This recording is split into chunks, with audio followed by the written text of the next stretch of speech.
I'm reserving a set, maybe two. Okay, tonight is a very big night.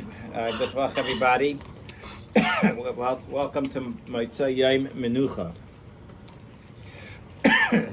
We are actually we're gathered here. We normally have some sort of a halacha shir, Motzei Shabbos, but this special Malav Malcolm in honor of the Yartzeit of Chofetz Chaim, which is tonight, sponsored by Ari. If anybody wants to, Now I'm gonna have to edit that out. If anybody wants, anybody wants a sponsorship opportunity to be part of this, so it's $21 from out your Eka for a sponsorship opportunity. So maybe just talk a little bit about the Chofetz Chaim. Obviously, we are this Motzei Shabbos Shir is very much connected to the Chofetz Chaim naturally, because we typically learn Mishnah Berurah.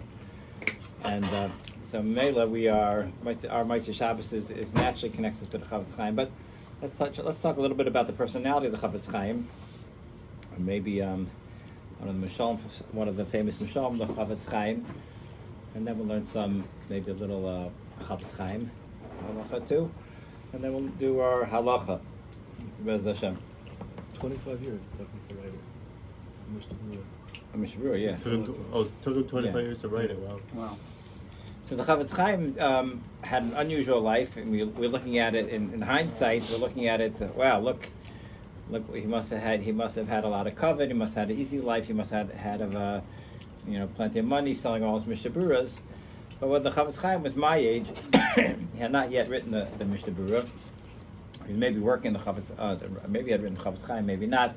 But he was an unknown person. And when he went to get haskamas for his sefer, or he went from city to city selling it out of the back of a wagon, it's hard to imagine, realistically how the Chofetz Chaim lived his life from day to day. He lived his life in abject poverty, until he was already quite old. He was totally unknown. He got zero covered for anything that he did, and he was able to stay so motivated and dedicated to his avodas Hashem, and he ended up being meruma mi'am. He wasn't this strong person. He wasn't unusually strong in his physical character. He was not unusually strong in his emotional character, right? And I don't know that he was considered to be a super genius in any way, but he had this complete dedication to his avodas Hashem with such an Yartzeit and such an emes that eventually that prevailed. That prevailed to a point where he was Zeichet to be the Rosh Kol Bnei Agayla. He was his Ruach HaKodesh was renowned, and it started from many years of Bichlal not looking for any schar, any credit for anything, any cover that he was doing. It's well known, the Chofetz Chaim says about himself, when he was young, he had some sort of emotional issues, breakdown, whatever it was, and he was advised by doctors that he could not learn for a whole year. So for 1 year, he was like 18 years old. He wasn't a little kid. He was 18 years old, around that age. And for 1 year, he had to lose up from learning in order to recover. So you're talking about someone that, in today's day and age would have been written off. Oh, he's the guy with the breakdown, right? I don't think the Chofetz Chaim, picked up the greatest shidduch in the world. The famous story of the Chofetz Chaim is that his. I know one of his Einach. What? I know one of his Einach. Yeah. Who's that? My Rebbe in fourth grade. Nora, is that? Yeah. Sage Bracha. Not that Rabbi Sachs' son, but his name is Bukir, but his mother No, is that's it. His mother was Chofetz Chaim's daughter in the second marriage. Yeah. So he was my Rebbe in Camp Manover about 50 years ago. Whatever. Oh, yeah. 30, 40 years ago. Yeah, 40 years. How old are you? The Chofetz Chaim was already 50 years in. I'm 73, going back already 15 years. Yeah. Chaim Merlin connection? Right, fine. I guess so. Yeah. So but it's well known that the Chofetz Chaim got married to a girl who was supposed to be supported. with some sort of support, and Israel lost all his money, like immediately. She was 10 years older than him, no? I'm not sure exactly what that is. Was First of all, that was exactly what? His stepsister? I don't know. I'm not sure. I have to read the biography, but it's well known that he managed to end up being married penniless, right? So he says, forget the learning, maybe go get a job, and there wasn't his focus was totally his determination was unstoppable. And again, you're talking about someone that clearly was human. He was a human being, but his focus was just one of emes, and that's what always comes through whenever you learn anything from the Chofetz Chaim or any mashal you hear from him. It's always just totally focused on emes. To write this sefer of Shmiras Halashon or to write a Mishnah Berurah, right? You have to understand when the Chofetz Chaim wrote a Mishnah Berurah, he wasn't getting accolades for writing a likut of all the achronim, right? He wasn't writing pilpul. He wasn't writing tremendous drush. He was doing something that was just pure emes, and pure emes ultimately is not what's necessarily appreciated. But over time, the emes is always what always prevails. The emes always prevails, right? Sheker ein l'raglayim, sheker ein masmid, right? We'll never. Sheker is always very short-lived, and emes is Chaim. emes Hashem li'olam, right? It's always emes is always Chaim, and eventually emes prevails, and that's what you feel when you learn Mishnah Berurah, the way he's weighing every halacha. What do people learn halacha from before the Mishnah Berurah? The basic person wants to learn halacha, like You have to learn Shulchan Aruch. You have to learn without everything. Mishnah Berurah. Right, you learn Shachataz, you learn the nice You learn Kalim, the yeah. Shachataz? Yeah, nice Kalim, yeah. I mean, if you were more advanced, you learn Prima The lay Jew had an You emphasis. learn Prima Gadim. The lay Jew had a The taz. lay Jew doesn't learn Mishnah Berurah. Well, there was a Kitzur Shulchan Aruch, and the Chai Yadam wrote like a Kitzur, from the time of the Goyim, saying there were Kitzur halachas for him, for going way back. So the Mishnah Berurah is his chiddush, or What do So you Mishnah mean? Berurah is He's not. That's the point. He's not looking for the Chadash in Mishnah Berurah. He's really just sifting through everything and making sense out of everything, and just really applying his emes viewpoint, which is and ultimately ended up being so unique that everybody looks at it. And the bigger Talmid Chacham you are, the more people appreciate it. Wow, saying you greet it, but he's just malakit from different achronim, and then when you see where he's weighing all the different details and how he had to learn the sugyas from very beginning to end with all the rishonim and all the achronim, and the greater Talmid Chacham person is, the more they're blown away at what what he came up with, how he came up with everything, how he put everything together. So that is the Chofetz Chaim's. His personality. It's interesting. Like we saw the little movie clip of the Chofetz Chaim that came out a couple of years ago. He's also like a person like I said, like no nonsense, very independent. Saying someone started holding his arm, he pulled his arm away. Saying he's 9 years old, but you saw just like someone that had no airs about him. Saying and just a determination. There are some very famous mashal from the Chofetz Chaim. One of the most famous mashals is actually they made it in the Ura, the mashal man. So the mashal, it's one of the famous mashal. I heard it in high school. It's actually from Rabbi Fran saying it over in Baltimore. I remember how he said it, but he gives a mashal of what Olam Hazeh is about. What Olam Hazeh is. He says, the neshama comes to Olam Hazeh, and the tachlis is Torah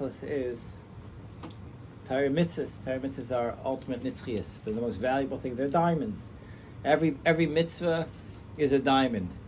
Not only is every mitzvah a diamond, every machshava mitzvah is a diamond.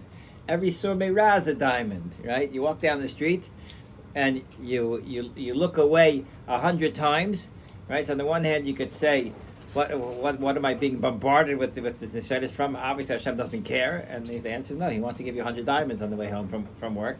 So every time a person looks away, noch a diamond. The opportunity is endless. Just as diamonds all over the place waiting to be had. You say good morning to someone, you give them a smile, noch a diamond. You have a little patience over here, noch a diamond. You learn another 2 seconds, noch a diamond. Right? The Chofetz Chaim, he brings down from the Gaon, right, that every word of Torah is a mitzvah, right? And every word of Torah is a mitzvah that's greater than all mitzvahs in the world, right? So every word of Torah is equivalent to Tarek mitzvahs, or greater than Tarek mitzvahs. So he makes a cheshbon. What was the Chofetz Chaim doing his midas emes? He sat down and he timed himself. How many words can he say in a minute? And he, so he timed himself. What he said, 200 words a minute. What did he say? 200 minutes. He said, "Kifi my experiment." Right. He sits down and to him, let's make an emes cheshbon of what every minute is valuable in learning. Right, so a person that has that midas emes and that recognition of Elul Hazeh, the opportunity, he's sitting down to learn. Should I learn another minute? Should I learn another 2 seconds? Right, let me learn another 3 seconds. Or you're walking down the street, right? Or you can walk down the street and do nothing. Say a mishnah, right? Say the same mishnah. Say a kapitel home. Why not? Say it's another diamond. This is So this is what Elul Hazeh is. Elul Hazeh is nothing more than a makom that Kadosh Baruch Hu created that's full of diamonds. If anyone thinks that Elul Hazeh is anything other than that, you're missing the boat, right? Elul Hazeh is a place that Kadosh Baruch Hu made that's just coated with diamonds, and diamonds can be picked up like no tomorrow. You walk, you're spacing out in the shear. It's boring. So say kapitel tefillah. You know what I'm saying? Think of Achshava Tova. I wish this year was better, that I feel closer to Hashem. At least that sense of rutzin, of being in a better place, right? Everything, rutzin is worth everything. So again, what is Elul Hazeh? Elul Hazeh is nothing less than a place that HaKadosh Baruch Hu created, and it puts us in there just covered with diamonds, okay? And it's just there for the taking, and most people, right, the visit to Elul Hazeh is as follows. So there was this guy, Dr. Chofetz Chaim, who he lives in Europe, and he's very poor. Back in the day, people were very poor, right? They couldn't afford high-speed internet. They had to have dial-up. You know what I'm saying? It was sad. You know what I'm saying? This is never right. They used to actually have to wear Nike sneakers that had scuff marks on them. You know what I'm saying? They didn't have a fresh pair of Nike sneakers, right? You cannot imagine. No, they could not. They had to eat chicken during the week. You know what I'm saying? They had to. Anyway, things were poor, right? People ate a trukene shtick brot. That's my Bubby used to say. You think people are poor nowadays? When I was growing up, we were begging for a trukene shtick brot. The dry piece of bread is all we asked for, And and this man was, and it got to a point, not only there were people hungry, but you can imagine when your kids are hungry, they're doing a lot of screaming. The wife's probably not treating you as if you're a very successful person. Look at us, we're literally starving, you loser, right? You can imagine that it's a miserable life besides the hunger, but it's incredibly terrible. This guy hears about that there is an island, right? It's off in the West Indies, right? El Dorado. Huh? El Dorado. El Dorado. It's an island of the West Indies that is very hard to get there. And once you get there, there's an old return trip a year later. So you get a 2-year trip. And this place, however, it's worth it if you can make the trip, and the chance of drowning on the way is pretty great. But if you're willing to take the risk, you get to this place. What's unusual about this place? There's diamonds all over the place, right? Wherever you look, there's diamonds, right? The streets have diamonds lit all over it. So that's what produced on this. Like we have gravel, they had diamonds, right? So if you could get there, right, you could be a rich man. Helicopters there. So, so this guy decides, listen, it's a big risk. 50% of people don't make it back alive, but his life wasn't a life over there with the way it was. He makes a trip. After a years long journey, he arrives at the island, and it's true, diamonds all. He starts filling his pockets, and people look at him and they ask, "What are you doing?" He said, "I'm filling my pocket with diamonds." He said, "Well, those aren't worth anything, right? What do you? They're not worth anything." Oh, yeah, but in Europe, right, they're worth money. Well, you're here now, you know what I'm saying, and you have another year before the next boat comes, Probably. right? The next trip back, right? So you might as well just stop filling your pockets now. There's no point. So he says, okay. So he says, so he goes. He goes to town. He schmoozes with people over there. So what do people do over here all day? What do you mean? Yeah, I remember his friend said a schmaltz. Over here he says, everyone's sitting and they're trading these little smelly bags of stuff. What's in the bags? Schmaltz, right? What's schmaltz? It's animal fat, right? Animal fat is, what do you do with it? Well, we fuel our houses with it. We light our lamps with it. We put it in our soap. We cook. We fry our French fries in it. It's just so has so many uses, right? And it's very valuable because it's hard to get. So he says, really interesting. So he says, let me get involved, and he starts trading in schmaltz. And before you know it, by the end of the year, he is the greatest schmaltz trader. He has barrels and barrels of schmaltz. He literally has like these 30-gallon barrels of schmaltz. He has hundreds of them. And comes end of the year, and the ship pulls up, to take it back to Europe. And by then he's all excited about his schmaltz. He's the schmaltz tycoon, and he hires some porters to start loading all his schmaltz onto the boat back to Europe. And he's all excited. He totally forgot what he came for, right? And and then as he's getting off the boat's about to pull out, he realizes that he came for diamonds. He quickly grabs a handful. He reaches over the boat, grabs a handful, puts it in his pocket, right? And he starts heading back. He start pulling into the port in a year later in Europe, and by then the schmaltz was all rotten. And the people on the porch started waiting for him, and they smell the smell coming in. He smiled, look what I got, barrels and barrels, and they open up and just like full of mold, full of who knows what schmaltz turns into after a year on the road. And they said, what is this? He said, this is schmaltz. I'm sure we can salvage some of it. And at the end of the day, they tell him, Rebbe, this is garnished. This is not worth anything over here. It's rotten. You wasted your trip. Do you have anything to show for it? He says, the way out, I pulled out some diamonds. He showed him. He says, but believe me, I could have filled up the same amount of barrels full of diamonds, and this is all I have, a few diamonds. Okay, then I think he leaves it with a little, but those diamonds are enough to live off, okay? Which is ultimately every Yid is going to have. However, if you chaper rein, Ilam Haba will be a lot better, and you won't be embarrassed, right? The Gehenna of the embarrassment. Can you imagine the Gehenna this guy went through? You know what I'm saying? Sani, can you imagine that, Sani? The Gehenna, he goes. First of all, it has every chelik of it. The lost opportunity, the embarrassment of everyone looking at him, Meshugana. It was so easy, and you brought back this smelly, disgusting stuff, thinking it's worth something, right? And that's what Adam has. That people think they're gonna conquer the world, they're gonna accomplish all their tivus, and what do they end up? They end up being mamish fashtunkana human beings. And the neshama ends up, carrying all this rat that gets to Olam Emes, thinking a person until his last breath can think, I'm so successful, right? Takes his last breath in a beautiful house overlooking a beautiful estate, knowing that he has a beautiful mausoleum waiting for him, to be buried, and he leaves this world, and to his surprise, to his chagrin, when he gets chashom to Olam Emes, he realizes, all that. Destructive, all that not just hevel, just destructiveness and rat, right? And the opportunity, the what? He could have been herring. But it really has, like the Moshe has in it, like the embarrassment, like what a fool, you know what I'm saying? And then his own sense of remorse of knowing that it was sitting right there so easy, right? And he neglected. That's what Olam Hazeh is. Olam Hazeh is literally, it's that easy. And if you keep your mind focused on it, and you don't lose sight, you chaper rein. You chaper rein a little bit more. You chaper rein a little bit more. Before you know it, you'll have amassed a treasure chest full of mitzvahs.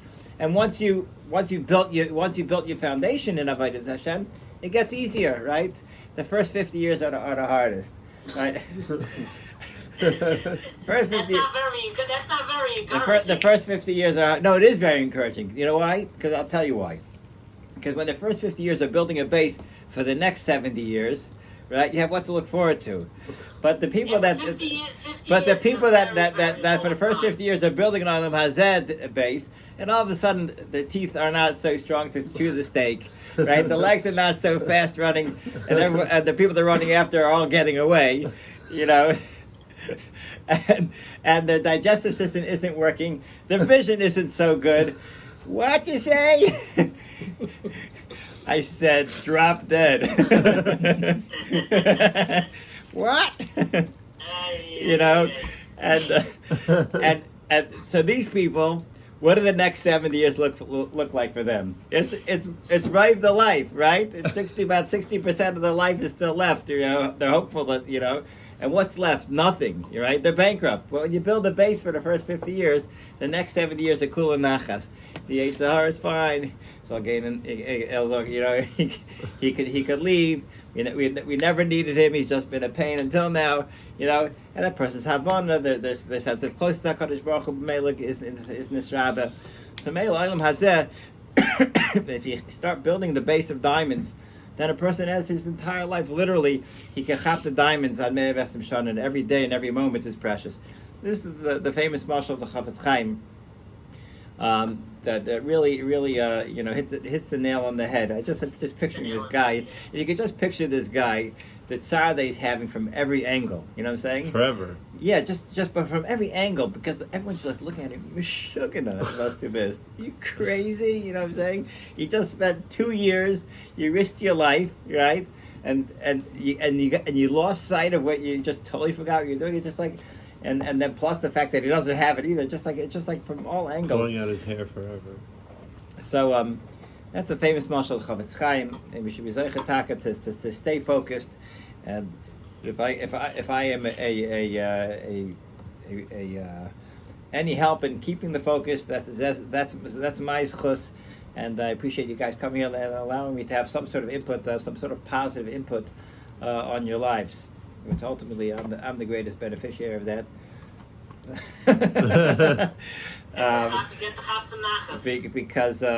Because I have to stay focused. You guys make me stay focused, you know.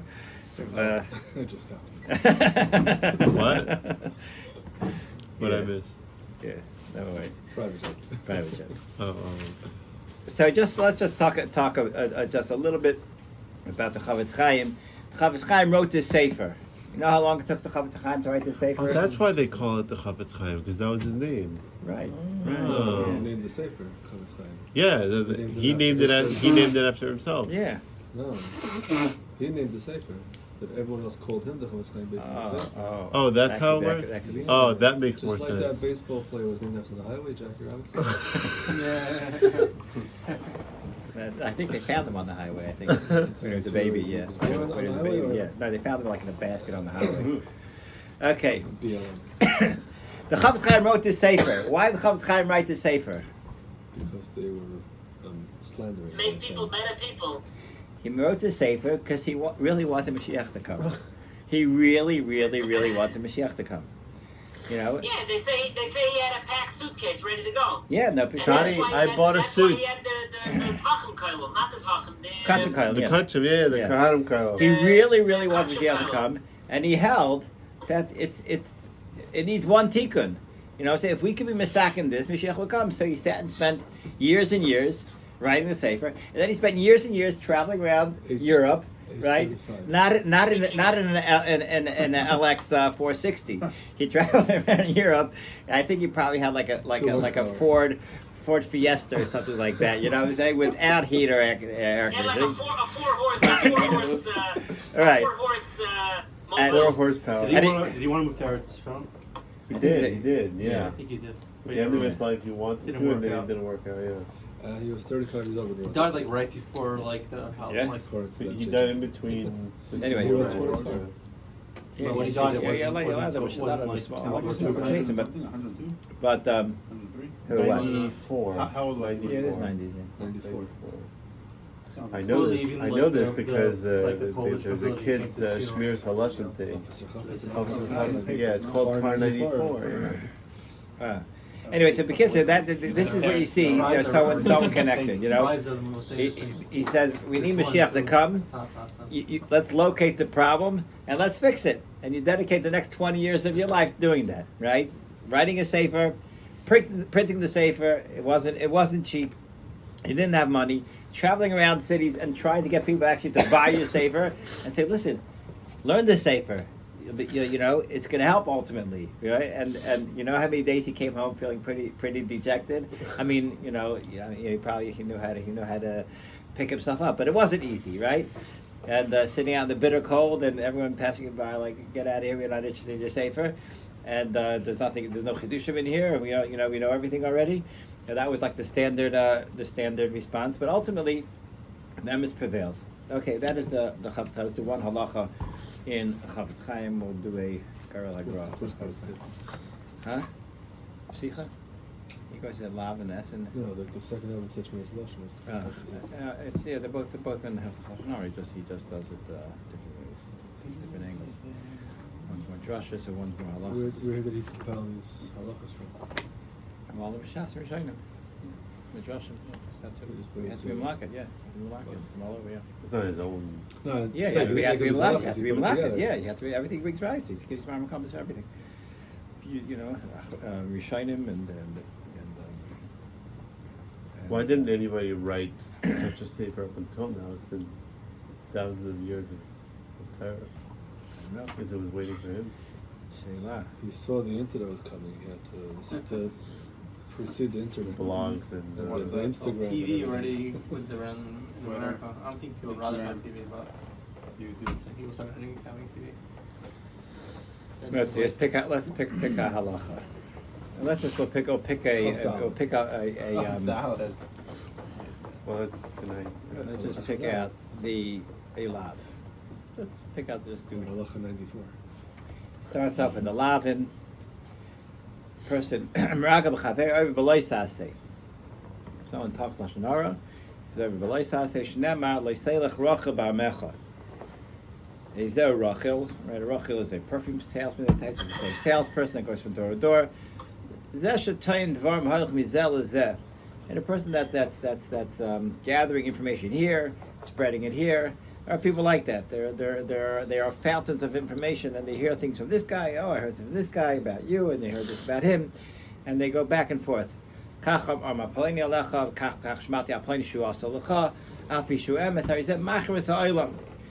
Okay, so this Indian of Rechilas, this Machavis Oilam, Yesh Oven Gadol Mizeh Admaid V'Lashon Hara, Hu B'Chlal Azev, Hu B'Hamesab B'Gnus Chaver. So Leiselech Rachel is just B'Chlal going around and just saying this person said this person said that. It's not per se Gnus. If you just talk all day about other people, Yen did this to you, I heard this, or someone say this about you, and it doesn't even have to be per se Gnus, right? This Machavis Oilam, you're just blabbermouthing all day, ultimately is Machav Develt. If a person is Sav B'Gnus Chaver, Afi Shoyim Emes, this is Lashon Hara. Aval Aimer Sheker, Nimsa Maisi Shemra Chaver. Sheker is its own lav, if Neasma of Maisi Shemra. Vayver Nami Hamesaper Makabo Balav Loisisa Shema Shav V'Kari Bei Nami Loisasi Imke Lav Zekarlel Lishneim. Okay, so that. Is it because eventually it will lead to you saying Lashon Hara? Yeah, well, you're just saying, a person just always talking about Yenda, always talking about other people. It's obviously going to eventually downgrade to Gnus, or you don't know how people can be sensitive to these things, to being spoken about. Private type of things, being Kalasite. Right? So Tzeras comes from speaking Lashon Hara.